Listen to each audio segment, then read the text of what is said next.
विलिनीकरणाच्या दाव्यावरून शरद पवारांचं यू-टर्न. सरसकट विलिनीकरण होणार नसल्याची सारवासारव.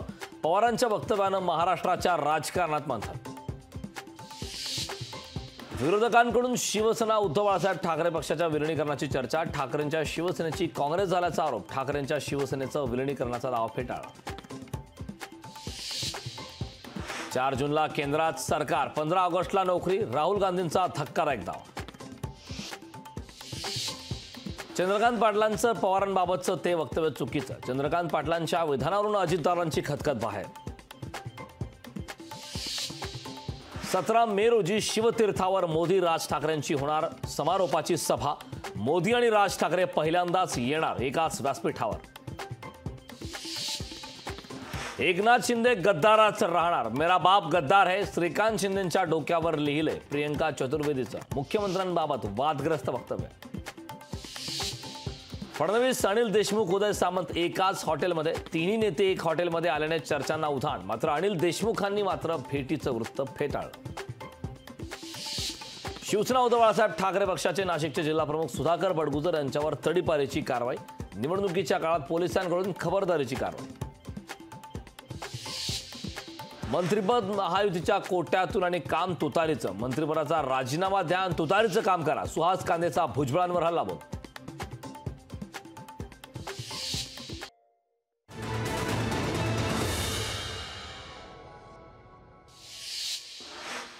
संजय राऊत उद्या नाशिक दौऱ्यावर. राजाभाऊ वाजेंसाठी राऊतांची जाहीर सभा.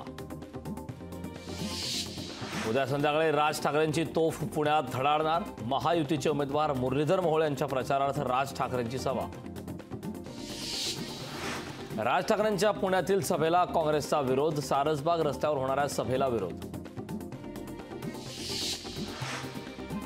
मध्य प्रदेशच्या भोपाळमध्ये भाजप नेत्यांनी अल्पवयीन मुलाला मतदान करायला दिलं. मतदान करत असतानाचा व्हिडिओ सोशल मीडियावर व्हायरल. जालना निवडणुकीची प्रशासनाकडून जय्यत तयारी. 13 मेला होणार मतदान. रत्नागिरीतील खेड बस स्थानकासमोर जोरदार राडा. साताऱ्यातील तरुणांचा खेडमध्ये हाय व्होल्टेज ड्रामा. वाशिम जिल्ह्यात वादळी वाऱ्यासह अवकाळी पाऊस. पावसामुळे उकाड्याने त्रस्त झालेल्या नागरिकांना दिलासा. अवकाळी पावसाने उन्हाळी पिकांचं नुकसान. पुरातत्व विभागाची महिला अधिकारी एसीबीच्या जाळ्यात. सहाय्यक संचालक आरती आळेकर लाचेचा गुन्हा. नाहरकत प्रमाणपत्रासाठी घेतली 1.5 लाखाची लाच. पुण्यात पीएमपीएलच्या बसला आग. भारती विद्यापीठाजवळ बसला आग. सुदैवाने कोणतीही जीवितहानी नाही. उजनी धरण पाणलोट क्षेत्र दुष्काळाच्या उंबरठ्यावर. महाराष्ट्राच्या दुसऱ्या मोठ्या धरणाच्या कुशीतच दुष्काळाचं सावट. यवतमाळ नगर परिषद विरोधात नागरिकांमध्ये तीव्र संताप. नागरिकांनी प्रशासनाला निवेदन देऊनही दुर्लक्ष. नागरिकांचा आरोग्य धोक्यात आल्याचा आरोप.